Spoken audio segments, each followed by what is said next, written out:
ओम नमः शिवाय। हर हर महादेव। सभी श्रोताओं का स्वागत है आपके अपने चैनल मीरा भक्ति स्टोरीज में। आप सभी इसी तरह अपना प्यार और सहयोग बनाए रखें। आज वैशाख माह के शुक्ल पक्ष की द्वितीया तिथि और मंगलवार है। शुक्ल द्वितीया को चंद्र दर्शन करना बहुत ही शुभ होता है। अगर द्वितीया तिथि के दिन व्यक्ति चंद्रमा के दर्शन कर लेता है तो उस पर चतुर्थी तिथि के चंद्रमा का दुष्प्रभाव नहीं पड़ता है। आज 29 अप्रैल को श्री हरि विष्णु के अवतार परशुराम भगवान की जयंती मनाई जाएगी और अक्षय तृतीया का पावन पर्व कल 30 अप्रैल बुधवार को मनाया जाएगा, जिसे अक्षय तृतीया और आखा तीज के नाम से भी जाना जाता है। यह पावन पर्व वैशाख माह की शुक्ल तृतीया को आता है। इस दिन खरीदारी का विशेष महत्व होता है। इसके साथ साथ यह तिथि बहुत ही शुभ और मंगलकारी होती है। इस दिन किए गए दान का अक्षय फल प्राप्त होता है। इस तिथि को अबूझ मुहूर्त माना जाता है। कहते हैं कि हम कोई भी शुभ कार्य करें तो इसके लिए हमें मुहूर्त निकलवाने की जरूरत नहीं पड़ती। सभी श्रोताओं को श्री परशुराम जयंती की हार्दिक शुभकामनाएं। और कल अपने इसी चैनल पर सुनेंगे आखा तीज की परम पावन कथा। बोलो गणेश जी महाराज की जय हो। एक छोटे से गांव में गणपति भट्ट नाम के एक ब्राह्मण रहते थे। वह वेदों और पुराणों के अच्छे ज्ञाता थे। गणपति भट्ट को लगता था कि परब्रह्मा भगवान का स्वरूप गणेश जी के जैसा ही है और उनके दर्शन मात्र से ही मुक्ति प्राप्त हो जाती है। तो वे गणेश जी भगवान के परम भगत थे। एक बार गणपति भट्ट ब्रह्म पुराण पढ़ रहे थे तो उसमें लिखा था कि नीलगिरी में भगवान जगन्नाथ परम ब्रह्मा के रूप में प्रकट हुए हैं। व्यक्ति को उनके दर्शन मात्र से ही मोक्ष की प्राप्ति हो जाती है। उनके दर्शन करने वालों को कभी भी यमराज के सामने नहीं आना पड़ता। तो गणपति भट्ट पर ब्रह्मा के दर्शन के लिए जगन्नाथपुरी की यात्रा पर चल पड़े। मार्ग में भीख मांगकर जो कुछ भी प्राप्त होता उससे अपने पेट की भूख शांत कर लेते। अगर किसी दिन भोजन नहीं मिलता तो पत्ते खाकर और जल पीकर ही भूख मिटा लेते। लंबी यात्रा करते करते गणपति भट्ट जगन्नाथपुरी के प्रवेश द्वार अथर नाला पहुंच गए। अथर नाला के विषय में मान्यता है कि जो भी इस स्थान को पार करके पूरी धाम पहुंचा है उसे कभी भी यमराज दंड नहीं देता। तो गणपति भट्ट वहां पर रुक गए। स्नान करने के बाद में कुछ समय के लिए परम ब्रह्मा का ध्यान करने के लिए वहां पर बैठ गए। तो उन्होंने देखा कि कुछ श्रद्धालु जगन्नाथ मंदिर की ओर से आ रहे हैं। सभी बहुत ही प्रसन्न लग रहे हैं और उनके चेहरे पर संतुष्टि के भाव थे। उनके हाथों में जगन्नाथ जी का प्रसाद था। तो गणपति भट्ट ने उन भक्तों से पूछा कि आप लोग कहाँ से आ रहे हैं। तो वो श्रद्धालु कहने लगे कि हम जगन्नाथ मंदिर के दर्शन करने के पश्चात आज 5 दिनों के बाद वापस अपने घर लौट रहे हैं। जगन्नाथ जी के दर्शन करके हम बहुत ही प्रसन्न हैं। तो गणपति भट्ट ने हैरान होकर उनसे पूछा कि क्या वहाँ आपको परम ब्रह्मा के दर्शन हुए। तो श्रद्धालु कहने लगे कि हाँ, हम लोगों ने वहाँ परम ब्रह्मा के दुर्लभ दर्शन किए हैं। तो उनकी बात सुनकर गणपति भट्ट ने फिर पूछा कि क्या आपने वहाँ परम ब्रह्मा के दर्शन ही किए हैं। तो सभी ने प्रसन्नचित होकर बताया कि हाँ, हम सभी ने वहाँ पर परम ब्रह्मा के दर्शन ही तो किए हैं। तो गणपति भट्ट विचार करने लगे कि यह कैसे हो सकता है। अगर इन भक्तों ने परम ब्रह्मा के दर्शन किए हैं तो यह लोग अपने घर की ओर वापस कैसे लौट रहे हैं। इनको तो परम ब्रह्मा में विलीन हो जाना चाहिए था। फिर उन्होंने पुराण में दोबारा पढ़ा। उसमें लिखा था कि जो भी परम ब्रह्मा के दर्शन करता है उसे मोक्ष प्राप्त हो जाता है। तो फिर यह लोग दर्शन करने के पश्चात अपने घर कैसे लौट सकते हैं। अब गणपति भट्ट का मन मस्तिष्क उस समय भ्रमित हो रहा था। उनकी समझ में कुछ भी नहीं आ रहा था कि क्या सही है और क्या गलत है। एक पल के लिए उनके मन में विचार आया कि मेरा तो इतनी दूर आना व्यर्थ हो गया। आत्महत्या करके अपना शरीर त्याग देता हूँ। फिर उन्हें पुनः ध्यान आया कि पुराणों में लिखा है कि आत्महत्या नहीं करनी चाहिए। उधर पुरी में बैठे जगन्नाथ जी भगवान समझ गए कि मेरा भक्त तो भ्रमित हो गया है, तो उन्होंने एक ब्राह्मण का रूप धारण किया और गणपति भट्ट के पास जा पहुँचे और वहाँ जाकर कहने लगे कि आप इतने विचलित क्यों लग रहे हैं। तो गणपति भट्ट ने उनकी ओर देखकर पहले तो उन्हें बड़े ही आदरपूर्वक प्रणाम किया और फिर कहा कि मैंने तो पुराणों में पढ़ा है कि नीलगिरी में परम ब्रह्मा के दर्शन होते ही मोक्ष को प्राप्त हो जाता है, लेकिन मुझे तो यहाँ आकर पता चला है कि यहाँ कोई परम ब्रह्मा है ही नहीं। तो ब्राह्मण पूछने लगा कि आपको ऐसा क्यों लगता है। तो गणपति भट्ट कहने लगे कि मैंने पढ़ा है कि जो भी व्यक्ति परम ब्रह्मा के दर्शन करता है उसका शरीर तो परम ब्रह्मा में विलीन हो जाता है, लेकिन मैंने तो भक्तों को उनके दर्शन के पश्चात अपने घर की ओर जाते हुए देखा है। अगर वास्तव में यहाँ कोई परम ब्रह्मा होता है तो वो लोग घर कैसे जा रहे थे, उन्हें मुक्ति क्यों नहीं मिली। तो ब्राह्मण के वेश में आए जगन्नाथ जी मुस्कुराते हुए बोले कि भगवान जगन्नाथ को कल्पतरु के नाम से भी जाना जाता है, अर्थात वह सबकी इच्छाएं पूर्ण करते हैं। इसीलिए जो भक्त दर्शन करने के पश्चात घर लौटने की इच्छा से आता है वह वापिस घर लौट जाता है। जिनकी जैसी कामना थी जगन्नाथ जी ने उनकी मनोकामना पूर्ण कर दी। जगन्नाथ जी के धाम में जो भक्त जैसी इच्छा लेकर आता है उसे उसी के अनुसार फल मिलता है। इसीलिए यह मत सोचो कि यहाँ परम ब्रह्मा के दर्शन नहीं होते। तो ब्राह्मण की बात सुनकर गणपति भट्ट का मन बदल गया और वह जगन्नाथ जी के दर्शन करने के लिए जगन्नाथपुरी धाम की ओर चल पड़े। जिस दिन गणपति भट्ट जगन्नाथ मंदिर में सिंह द्वार पर पहुँचे उस दिन संयोग से स्नान पूर्णिमा थी। उस समय जगन्नाथ जी बलभद्र और सुभद्रा माता को स्नान मंडप में ले जाकर स्नान करवाया जा रहा था। हजारों की संख्या में भक्त अपने देवता के दर्शन करने के लिए वहां पर आए हुए थे। तो गणपति भट्ट ने भी वहां जगन्नाथ जी के दर्शन किए। गणपति भट्ट का दृढ़ विश्वास गणेश जी पर था। उनका विश्वास था कि परम ब्रह्मा का चेहरा गणेश जी जैसा है। जब उनको जगन्नाथ जी का चेहरा गणेश जी जैसा दिखाई नहीं दिया तो वो उनको बिना प्रणाम किए निराश होकर लौट आए। अपने भक्त को निराश होकर जगन्नाथ भगवान कैसे जाने देते। तो जगन्नाथ भगवान ने उसी रात राजा के एक सेवक को सपने में दर्शन दिए। जगन्नाथ जी भगवान कहने लगे कि मेरा भक्त इतनी दूर से मेरे दर्शन के लिए आया था, लेकिन मेरा चेहरा गणेश जी जैसा नहीं था, तो वह निराश होकर लौट रहा है। इसीलिए तुम तुरंत जाओ और उसे वापस बुला कर लाओ और उससे बोलो कि वापिस आकर गणेश जी मुख के दर्शन करें। तो यह सुनकर राजा का सेवक तुरंत उठा और गणपति भट्ट को ढूंढने के लिए चल पड़ा।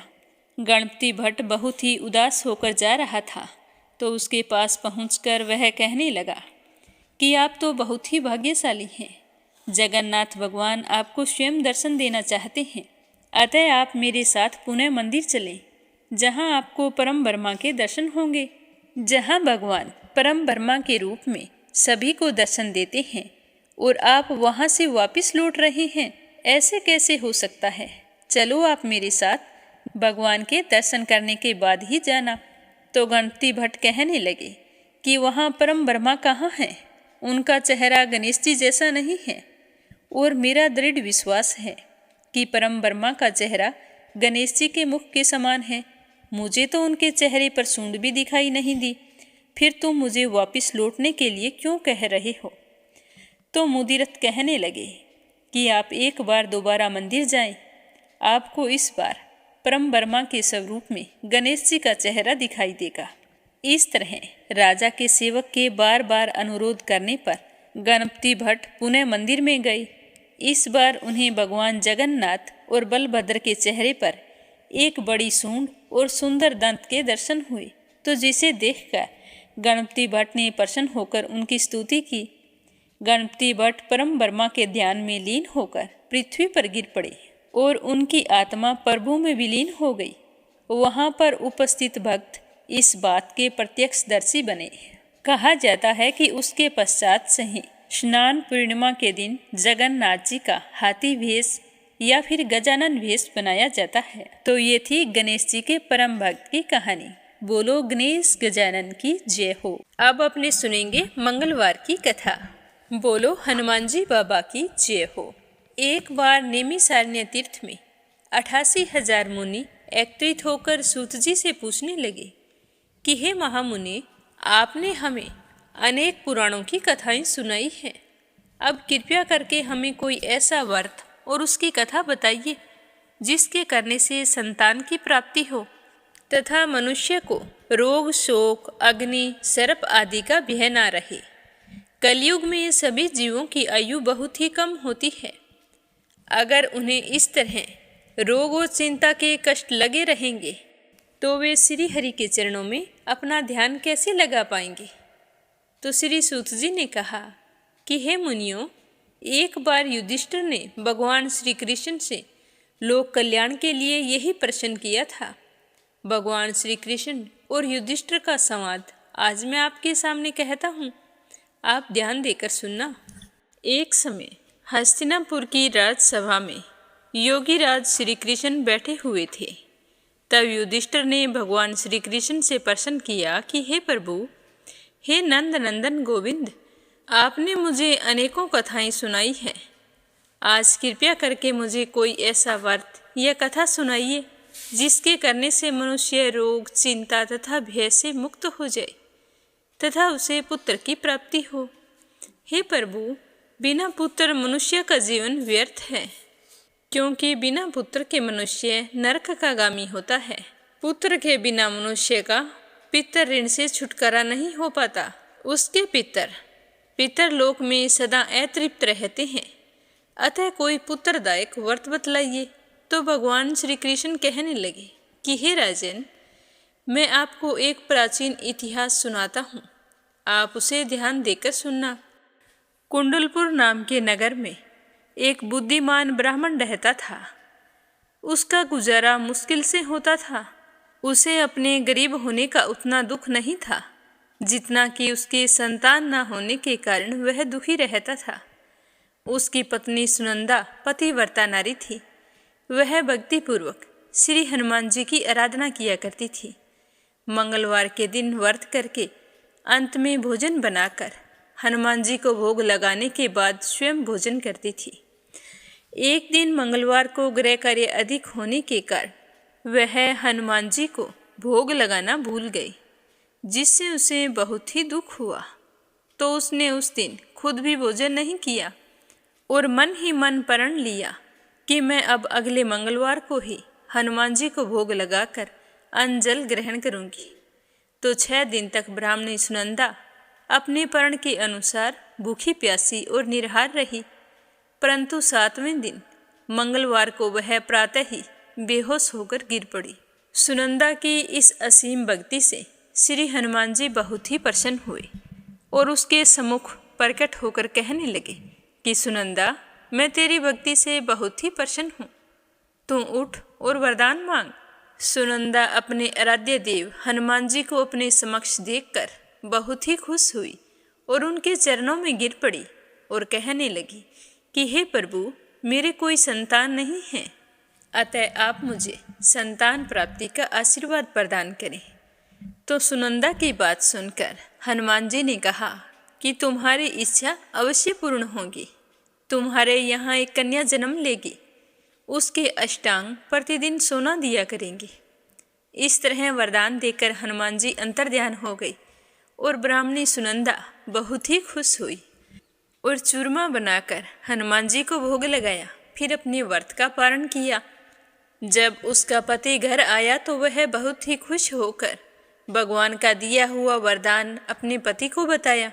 तो लड़की के बारे में सुनकर ब्राह्मण देवता पहले तो दुखी हुए, परंतु सोना मिलने की बात सुनी तो वो प्रसन्न हो उठे। सोचने लगे कि अगर ऐसी कन्या मेरे घर जन्म लेगी तो मेरी तो सारी गरीबी दूर हो जाएगी। तो हनुमान जी की कृपा से 10वें महीने ब्राह्मणी ने बहुत ही सुंदर कन्या को जन्म दिया। 10वें दिन ब्राह्मण ने अपनी उस बालिका का नामकरण संस्कार करवाया। तो उनके कल पुरोहित ने उस बालिका का नाम रत्नावली रखा। रत्नावली ने अपने पिछले जन्म में मंगल देव के व्रत किए थे, तो उसके पुण्यों के प्रभाव से रतनबाला का अष्टांग प्रतिदिन बहुत सारा सोना देता था। उस सोने से नंदा ब्राह्मण बहुत ही धनवान हो गया और ब्राह्मणी सुनंदा में भी इस बात का अभिमान आ गया। ऐसे ही समय बीतता गया। जब रत्नावली 10 बरस की हुई तो सुनंदा ने अपने पति से कहा कि स्वामी, हमारी बेटी विवाह योग्य हो गई है, अतः हमें कोई सुंदर तथा योग्य वर देखकर उसका विवाह कर देना चाहिए। तो यह बात सुनकर नंदा ब्राह्मण कहने लगा कि हमारी बेटी रत्नावली अभी तो बहुत छोटी है, अभी से क्यों परेशान होती हो। तो ब्राह्मणी कहने लगी कि हे पतिदेव, रजस्वला का दान देने वाले माता पिता को घोर नरक की प्राप्ति होती है। तो अपनी पत्नी की बात सुनकर नंदा ब्राह्मण कहने लगा कि हमारी बेटी तो अभी 10 बरस की हुई है और मैंने तो 16-16 साल की कन्याओं के विवाह करवाए हैं, अभी क्या जल्दी है। तो ब्राह्मणी सुनंदा कहने लगी कि आप ये सब लोभ के कारण कह रहे हैं। आप ब्राह्मण हो और ब्राह्मण को शास्त्रों के आदेश का पालन करना चाहिए। नंदा ब्राह्मण के पास अपनी पत्नी के बात का जवाब नहीं था। वह कहने लगा कि ठीक है, मैं कल ही योग्य वर की तलाश में अपना दूत भेज दूंगा। दान भी तो सुपात्र को ही दिया जाता है। दूसरे दिन ब्राह्मण ने दूत को बुलाया और कहा कि जैसी सुंदर मेरी बेटी है, वैसा ही सुंदर और योग्य वर उसके लिए तलाश कर लाओ। तो दूत स्वामी की आज्ञा पाकर वर खोजने के लिए चल पड़ा। अनेक नगरों में घूमने के बाद वह पंपाई नगर में जा पहुंचा। वहां एक सुंदर ब्राह्मण के लड़के को देखा जिसका नाम सोमेश्वर था। वह बहुत ही गुणवान था। तो दूत ने उस ब्राह्मण के लड़के से सब कुछ पूछा और जानकर वापिस आ गया। आकर उस सुंदर और गुणवान लड़के के बारे में ब्राह्मण नंदा को बताया। तो ब्राह्मण नंदा भी सोमेश्वर से बहुत ही प्रभावित हुआ और सोमेश्वर के घर जाकर अपनी बेटी का रिश्ता तय कर दिया और फिर शुभ मुहूर्त देखकर पूरे विधि विधान से सोमेश्वर को कन्यादान करके ब्राह्मण ब्राह्मणी बहुत ही संतुष्ट हो गए। पर लोभी ब्राह्मण नंदा ने रतनबाला का कन्यादान तो कर दिया, परंतु वह मन में बहुत ही उदास और दुखी था। वह विचार कर रहा था कि रतनबाला तो अब ससुराल चली जाएगी, अब इसे जो सोना मुझे मिलता था वो तो बंद हो जाएगा, और जो कुछ मेरे पास धन बचा कर रखा हुआ था वह तो इसके विवाह में खर्च हो गया, और जो धन शेष है वो थोड़े ही दिनों में समाप्त हो जाएगा और मैं फिर से गरीब हो जाऊंगा। तो मुझे कोई ऐसा उपाय करना चाहिए जिससे रतनबाला मेरे घर पर ही रहे। तो इस तरह सोचते सोचते उसने एक क्रूर निर्णय ले लिया। उसने विचार किया कि जब सुबह रतनबाला का पति सोमेश्वर उसे अपने साथ घर लेकर जा रहा होगा, तब मार्ग में ही मैं उसका वध करवा दूंगा और फिर रतनबाला को अपने साथ घर ले आऊंगा, जिससे मुझे रोजाना सोना भी मिलता रहेगा और मैं लोगों के नज़र दोष से भी बच जाऊंगा। कोई मुझे यह नहीं कहेगा कि मैंने अपनी बेटी का विवाह नहीं किया, क्योंकि ब्राह्मण परिवार में कन्या का विवाह सिर्फ एक ही बार किया जाता है। तो यह तो बहुत ही अच्छा उपाय है। यह सोचकर वो सो गया। प्रातःकाल हुई। नंदा और सुनंदा ने अपने जमाता तथा पुत्री को बहुत सारा धन देकर विदा किया। सोमेश्वर अपनी पत्नी रत्नावली को लेकर अपने नगर की तरफ चल पड़ा। ब्राह्मण नंदा ने जिस तरह से क्रूर निर्णय लिया था उसको अंजाम देने के लिए अपने दूत को भेज दिया और कहा कि मार्ग में ही मेरे जवाई का वध कर देना। तो दूत मार्ग में छिप कर बैठ गया और जैसे ही सोमेश्वर उस छिपे हुए स्थान के पास से गुजरने लगा तो ब्राह्मण के दूत ने उसका वध कर दिया और यह समाचार ब्राह्मण तक भी पहुंचा दिया। अपने जमाता के वध का समाचार सुनकर नंदा ब्राह्मण अपनी पत्नी के साथ वहां पहुंचा जहां पर यह जघन्य अपराध हुआ था और रुंदन करती हुई अपनी पुत्री से कहने लगा कि हे पुत्री, लुटेरों ने ऐसा अनर्थ करते हुए कुछ भी नहीं सोचा। लेकिन यह तो भगवान की इच्छा थी। भगवान के आगे किसी का भी वश नहीं चला है। अब तू मेरे साथ घर चल। जो भाग्य में लिखा होता है वही होता है। तू मेरे साथ चल और अपना बचा हुआ जीवन वहीं पर व्यतीत कर। अपने पति की मृत्यु से दुखी हुई रत्नावली अपने पिता से कहने लगी कि पिताजी, मैं तो मेरे पति के साथ ही सती होना चाहती हूँ। जब मेरे पति ही नहीं हैं तो मेरे जीने का क्या फ़ायदा। तो रत्नावली के माता पिता ने उसे बहुत समझाया, लेकिन वो नहीं मानी। उसने तो मरने की ठान ली थी। उसने विलाप करते हुए अपने माता पिता से सती होने की इच्छा बताई। तो वह ब्राह्मण नंदा विचार करने लगा कि मैंने अपने जवाई का वध करवा के इस पाप को अपने सर लिया है। रतनबाला तो अपने पति के साथ ही अपने प्राण तक देने को तैयार है। तो मेरा तो दोनों तरफ से मरना हो गया। अब ना तो धन मिलेगा और जवाई का वध करवाने के कारण मुझे यम यातना भोगनी पड़ेगी, वो अलग। यह सोचकर वह ब्राह्मण बहुत ही दुखी हुआ। फिर सोमेश्वर की चिता बनाई गई। रतनबाला सती होने की इच्छा से पति का सर अपनी गोद में रखकर चिता में बैठ गई। जैसे ही चिता को अग्नि दी गई, वैसे ही प्रसन्न होकर मंगलदेव वहाँ पर प्रकट हो गए और कहने लगे कि हे रत्नावली, मैं तेरी पति भक्ति से बहुत ही प्रसन्न हूँ। तू वरदान मांग।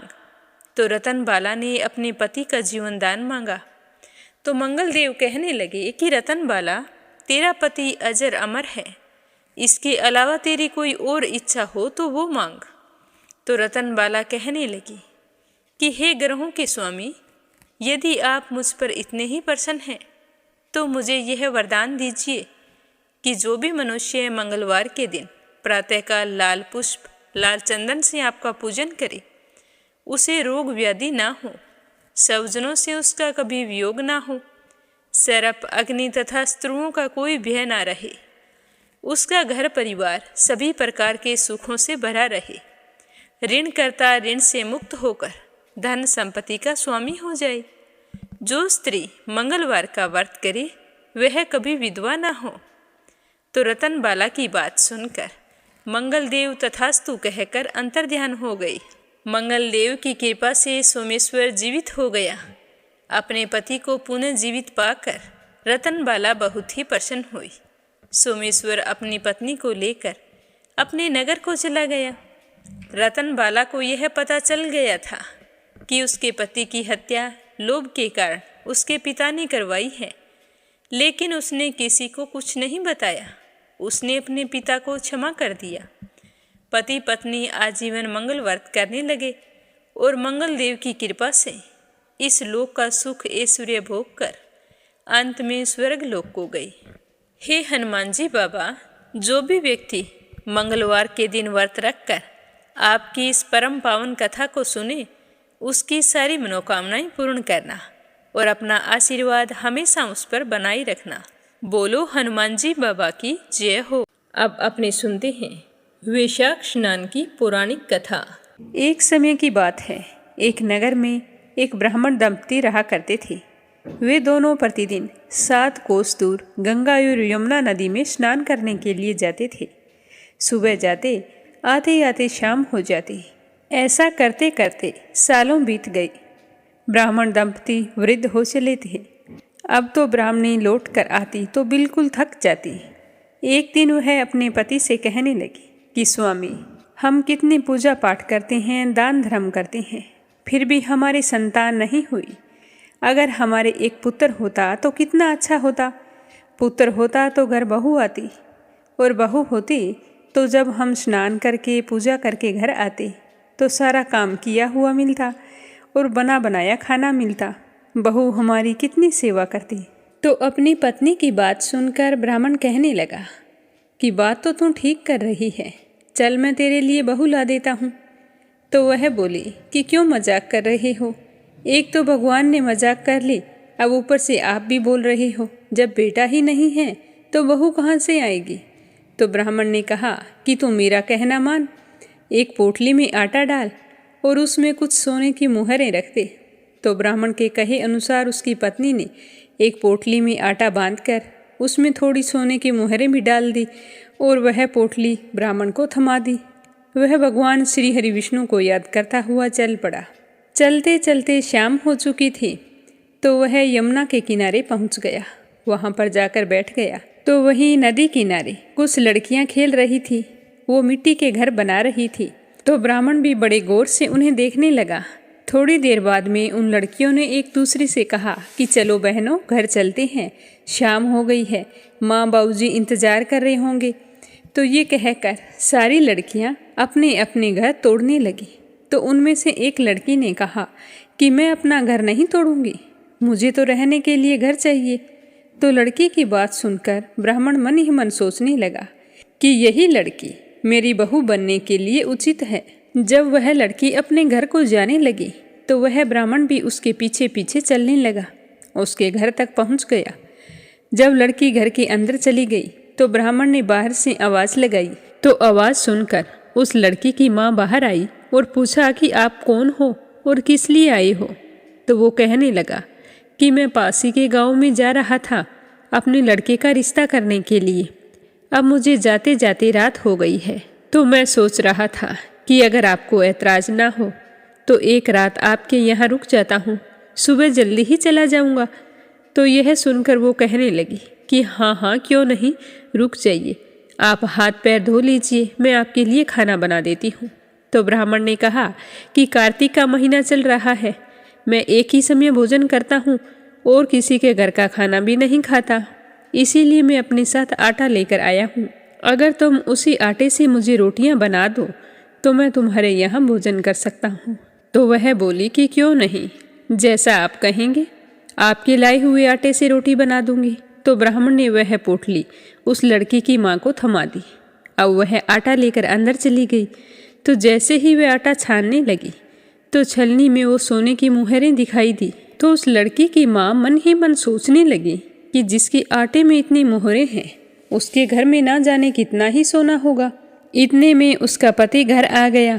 तो वह अपने पति को कहने लगी कि स्वामी, यह आदमी हमारे यहाँ एक रात रुकने के लिए आया है और अपने साथ आटा लेकर आया था। बोल रहा था कि मैं कार्तिक के व्रत करता हूँ तो अपने घर के आटे से ही भोजन करता हूँ।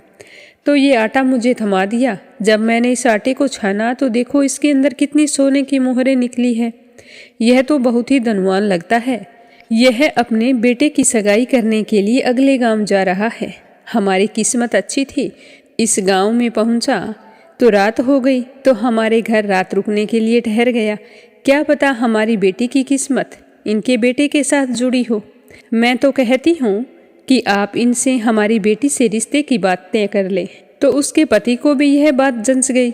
वह स्नान करके भोजन करने के बाद में ब्राह्मण देवता के पास गया और प्रणाम करके कहने लगा कि आप कौन से गांव से आई हैं और कहाँ जा रहे हैं। तो ब्राह्मण ने कहा कि मैं तो अपने बेटे की सगाई के लिए जा रहा था, यहीं थोड़ी दूरी पर एक गांव है, वहाँ पर किसी ने मुझे रिश्ता बताया था। तो वो कहने लगा कि आप अगर बुरा ना माने तो मैं एक बात कहूँ, मेरी बेटी के साथ आप अपने बेटे का रिश्ता तय कर दीजिए। तो ब्राह्मण के तो मन की मुराद पूरी हो गई। वह कहने लगा कि हाँ हाँ क्यों नहीं, मुझे तो मेरे बेटे के लिए सुंदर और संस्कारी लड़की चाहिए। अगर आपकी बेटी है तो मैं आपकी बेटी के साथ रिश्ता कर दूंगा, लेकिन एक अड़चन आ रही है, क्या पता आप इसे मंजूर करेंगे या नहीं। तो ब्राह्मण की बात सुनकर लड़की का पिता कहने लगा कि क्या बात है। तो ब्राह्मण ने बताया कि मेरा बेटा तो काशी में पढ़ाई करने के लिए गया है और उसकी शादी का मुहूर्त अभी है, तो वो पढ़ाई छोड़कर तो आ नहीं सकता और खांड कटोरे से मैं उसका विवाह करूंगा। अगर आपको ये बात मंजूर है तो रिश्ता पक्का है। तो लड़की के पिता ने लड़की की माँ को सारी बात बताई। तो वो कहने लगी कि कोई बात नहीं, पढ़ाई करने गया है, वो आज नहीं तो कल जरूर आएगा। हमारी बेटी के लिए इतना बड़ा घर पता नहीं फिर मिलेगा या नहीं। मैं तो कहती हूँ कि हाँ कर दो। तो लड़की के पिता ने ब्राह्मण के पास आकर हाँ कर दी। अब तो शुभ मुहूर्त देखकर उस लड़की का विवाह खांड कटोरे के साथ करके ब्राह्मण अपने साथ अपने घर को लेकर चल पड़ा। अब चलते चलते दोनों ससुर बहू अपने नगर में पहुंच गए। जैसे ही घर के द्वार पर पहुंचे तो ब्राह्मण ने बाहर से आवाज़ लगाई कि रामू की माँ, जल्दी करो, दरवाज़ा खोलो, देखो मैं तुम्हारे लिए बहू लेकर आया हूँ।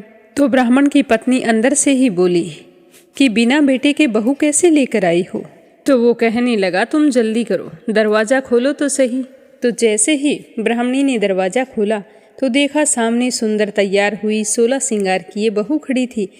तो ब्राह्मणी उसे देखकर बहुत ही खुश हुई और आदर सत्कार करके अंदर ले गई। अब जब ब्राह्मण अपनी पत्नी के साथ नदी पर स्नान करने के लिए जाता तो पीछे से बहू घर का सारा काम करके खाना बनाकर रख देती, उनके कपड़े धो देती, घर की साफ सफाई कर देती। जब शाम को उसके सास ससुर घर आते तो स्नान करने के लिए पानी डालती और फिर उनके हाथ पैर भी दबाती। तो यह देखकर ब्राह्मण दंपति बहुत ही खुश होते और उसे ढेरों दुआएं देते। लेकिन ब्राह्मणी ने एक बात पहले ही दिन अपनी बहू से कह दी थी कि बेटा, कभी भी चूल्हे की आग मत बुझने देना और मटके का पानी खत्म मत होने देना।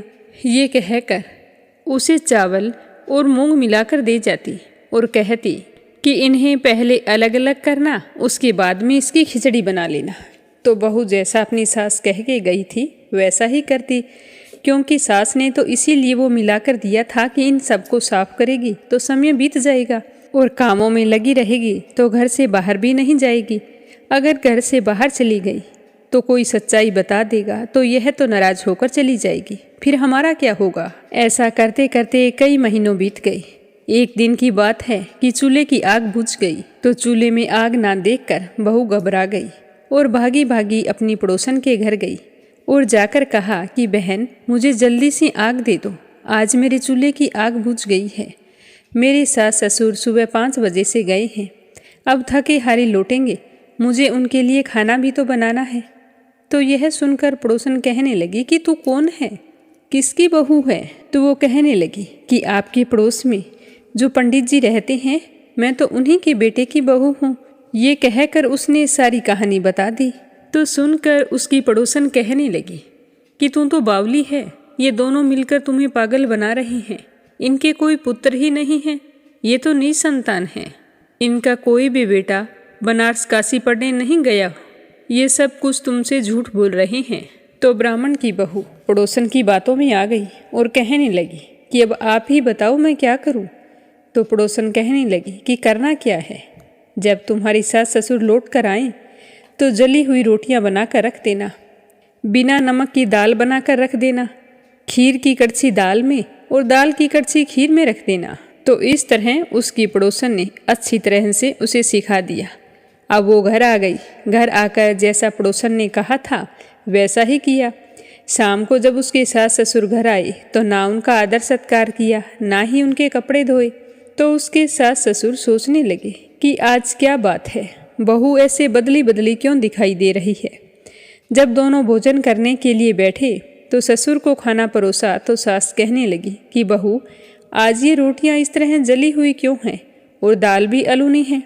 तो बहू ने पलट कर कहा कि एक दिन ऐसा खाना खा लोगे तो तुम्हारा कुछ नहीं बिगड़ जाएगा। दाल तो आपको अलूनी दिखाई देती है और मैं आपको फीकी दिखाई नहीं देती। तो यह सुनकर वो दोनों बहुत ही दुखी हुए और सोचने लगे कि आज बहू को सारी सच्चाई का पता चल गया है। तो ब्राह्मणी अपने पति से कहने लगी कि अब क्या करेंगे। तो ब्राह्मण कहने लगा कि अब जो विष्णु भगवान करेंगे वही होगा। इस तरह बतियाते हुए दोनों सो गए। सुबह जल्दी उठे और स्नान करने के लिए गंगा तट पर चले गए। जब वो जाने लगे तो उनकी बहू ने कहा कि ये 7 कोठों की चाबी है, वो मुझे दे दो। तो उसकी सास ने कई देर तक तो आनाकानी की, पर उसकी बहू ने जिद ही पकड़ ली कि आज तो आपको इन 7 कमरों की चाबी मुझे देनी ही पड़ेगी। तो उसके ससुर ने अपनी पत्नी से कहा कि बहू जब चाबी मांग रही है तो दे दो, आज नहीं तो कल इन चाबियों को इन्हें ही संभालना है, तुम चाबी बहू को दे दो। तो ब्राह्मणी ने चाबी निकाल कर बहू को थमा दी और दोनों बड़े ही चिंतित और उदास मन से स्नान करने के लिए चल पड़े। उन दोनों के जाने के बाद में जब बहू ने पहला दरवाज़ा खोला तो देखा उसमें तो खूब सारा अनाज भरा था। दूसरा खोल कर देखा तो उसमें धन भरा हुआ था, किसी में बर्तन पड़े थे। इस तरह करते करते उसने 7वां कमरा खोला तो उसके अंदर देखा कि शिव जी, पार्वती माता, गणेश जी, लक्ष्मी माता, पीपल पथवारी और कार्तिक के ठाकुर, राई दामोदर, तुलसी जी का बिडला, गंगा यमुना 33 कोटि देवी देवता विराजमान है और वहीं पर एक लड़का चंदन की चौकी पर बैठा माला जप रहा था। तो यह सब देखकर उसने लड़के से पूछा कि तुम कौन हो और इस बंद कमरे में क्या कर रहे हो। तो वो लड़का कहने लगा कि मैं तेरा पति हूँ, तुम अभी इस दरवाजे को बंद कर दो, जब मेरे माता पिता आएंगे तभी इस दरवाजे को खोलना। तो यह देखकर बहू बहुत ही खुश हुई और 16 श्रृंगार करके सुंदर वस्त्र पहनकर तैयार हो गई और घर का सारा काम जल्दी जल्दी निपटा लिया। अपनी सास ससुर का इंतजार करने लगी। उसने अपने सास और ससुर के लिए अच्छे अच्छे पकवान बनाए और उधर उसके सास ससुर गंगा जी में स्नान करके पीपल में जल सींचने गए तो वहां जाकर बोले कि हे विष्णु भगवान, हमारी लाज आपके हाथ में है, अब हम बहू को क्या जवाब देंगे। इस तरह दोनों विनती करते हुए वहां से वापस घर को चल पड़े। जब वो घर आए तो देखा कि बहू तो बहुत ही खुश थी। उनका खूब आदर सत्कार किया, 36 प्रकार के व्यंजन बनाए थे, प्रेम पूर्वक खाना खिलाया और फिर उनके हाथ पैर दबाने लगी। पैर दबाते दबाते बहू ने अपनी सास से कहा कि माँ, इतनी दूर गंगा यमुना स्नान करने के लिए जाते हो तो आप थक जाते होंगे, इसीलिए आप घर पर ही स्नान क्यों नहीं कर लेते। तो बहू की बात सुनकर सास कहने लगी कि बेटी, गंगा यमुना घर पर नहीं बहती। तो वो कहने लगी, हाँ माँ जी, हमारे घर में तो गंगा यमुना घर पर ही बहती है, चलो मैं आपको दिखाती हूँ। तो यह कहकर वो अपनी सास को लेकर 7वें कमरे के पास गई और खोलकर दिखाया तो उसके अंदर तो शिव जी, पार्वती, गणेश जी, लक्ष्मी जी, पीपल पथवारी, कार्तिक के ठाकुर, राई दामोदर, तुलसी जी का बिड़वा, गंगा यमुना बह रही थी और 33 कोटि देवी देवता वहाँ पर विराजमान थे। वहीं एक चंदन की चौकी पर बैठा एक लड़का माला जप रहा था। तो उसे देखकर ब्राह्मणी ने उससे पूछा कि बेटा तू कौन है। तो लड़का कहने लगा कि माँ, मैं तेरा ही बेटा हूँ। तो वह कहने लगी कि तू कहाँ से आया है। तो लड़का कहने लगा कि मुझे तो कार्तिकेय ने भेजा है। तो ब्राह्मणी कहने लगी कि बेटा, मैं तो मान लूँगी कि भगवान ने भेजा है, पर यह संसार कैसे मानेगा कि तू मेरा बेटा है। तो वो कहने लगा कि कुछ विद्वान पंडितों से बात करो, वो आपको ज़रूर इस समस्या का हल बताएंगे। तो यह देखकर वो ब्राह्मणी बहुत ही खुश हुई और साथ में डर भी था कि जमाना इस बात को नहीं मानेगा। तो उसने आकर ब्राह्मण को बताया और कहा कि आप कुछ विद्वान पंडितों से पूछो कि ये कैसे सिद्ध होगा कि ये हमारा ही बेटा है। तो ब्राह्मण दंपति की बात सुनकर विद्वान पंडितों ने कहा कि एक तरफ बेटा बहू खड़े हो जाएंगे और दूसरी ओर उनकी माँ खड़ी हो जाएगी। माँ को चमड़े की अंगियाँ पहना देना। जब वह अपने बेटे को देखेगी तो उसकी छाती में से दूध की धार निकलकर बेटे की दाढ़ी मूंछ भीगेगी और पवन पानी से गंठ जोड़ा बंधेगा। तो यह देखकर सारे गांव वाले मान लेंगे कि यह लड़का इसी माँ का बेटा है। तो पंडितों की बात सुनकर ब्राह्मण ने सारे नगरवासियों को बुलाया और फिर जैसे विद्वान पंडितों ने कहा था तो वैसा ही किया। ब्राह्मण के बेटे बहू एक ओर खड़े हो गई और सामने चमड़े की अंगियाँ पहनाकर ब्राह्मणी को खड़ा कर दिया। तो बेटे को देखते ही चमड़े की अंगियाँ फट गई और छाती में से दूध की धार निकलकर बेटे की दाढ़ी मूंछ भीग गई और पवन पानी से बेटे बहू का गंठजोड़ा बंध गया। यह देखकर ब्राह्मण और उसकी पत्नी और गांव वालों की खुशी का कोई ठिकाना ना रहा। विष्णु भगवान की जय हो। अब अपने सुनेंगे श्री धर्मराज जी की संपूर्ण कथा। तो आप सभी इस कथा को पूरा ध्यान लगाकर सुनना। एक समय की बात है कि नैमिषारण्य तीर्थ में 88,000 सूत जी, शौनकादि ऋषिगण परम श्रद्धा के साथ पुराणों के ज्ञाता श्री सूत जी महाराज से पूछने लगे कि हे भगवान, हम आपके मुखार बिंद से धर्मराज जी की कथा और उसका विधान तथा महात्म्य सुनना चाहते हैं, सो आप हमें कृपया करके यही सुनाइए। तो श्री सूत जी बोले कि हे ऋषियों, आज आप लोगों ने मुझसे मनुष्यों के कल्याण कामना से यह सब कुछ पूछा है, अतः आज मैं आप लोगों को धर्मराज की कथा सुनाता हूँ। जिस तरह मनुष्य सारे तीर्थ, व्रत और नाना प्रकार का दान करने वाला मनुष्य उद्यापन को किए बिना सुख का भागी नहीं हो सकता, इस विषय में आप लोगों को इस लोक में सुख और आगे स्वर्ग लोक की प्राप्ति के लिए धर्मराज जी की श्रेष्ठ कथा कहूँगा। आप लोग विश्वास रखकर ध्यानपूर्वक सुने। पूर्व काल की बात है कि राजा बब्रुवाहन महोदयपुर में राज्य करता था। वह राजा बड़ा धर्मात्मा, दयालु तथा गौ, ब्राह्मण और भक्त पूजक था। उसके राज्य में हरिदास विष्णु सेवक बड़ा तेजस्वी था। तदनुसार उसकी पत्नी श्री भगवान की भक्त और पतिव्रता नारी थी। उसने प्राय सभी प्रसिद्ध देवताओं के लिए व्रत किए, परंतु उसने धर्मराज प्रभु की कभी भी सेवा नहीं की, ना ही कथा सुनी और ना ही कोई दान धर्म किया। पर वह बाकी सारे नियम धर्म रखती थी। जन्माष्टमी, महाशिवरात्रि, शिवजी के सभी व्रत किया करती थी। बड़े ही श्रद्धा भाव से एकादशी का व्रत भी करती थी और द्वादशी के दिन यथासंभव दान दक्षिणा भी देती थी। अतिथि सेवा से वह कभी भी विमुख नहीं होती थी। इस प्रकार वह धर्मपरायण वृद्धावस्था में मृत्यु को प्राप्त हो गई। धर्मचारण के प्रभाव से यम के दूत उसे आदरपूर्वक धर्मराज के पुर को ले गए। दक्षिण दिशा में पृथ्वी से कुछ ऊपर अंतरिक्ष में धर्मराज का बड़ा भारी नगर है, जो कि पापी लोगों को भय देने वाला है। धर्मराज का पुर 1000 योजन का है। वह चौकोर है तथा उसके 4 द्वार है तथा वह नाना प्रकार के रत्नों से शोभायमान कई मनुष्य जो पुण्य भोगने को गए हैं वहाँ निवास कर रहे हैं। स्थान स्थान पर गीत सुनाई दे रहे हैं और बाजे बज रहे हैं। उस नगर के 7 कोट हैं। उसके बीच में महासुंदर धर्मराज जी का मंदिर है। वह रत्नों से बना हुआ है और अग्नि बिजली बाल सूर्य के समान चमक रहा है। उसके दरवाजे की पेड़ियाँ स्फटिक मणि की है। हीरों की कड़ियों से आंगन चमक रहा है।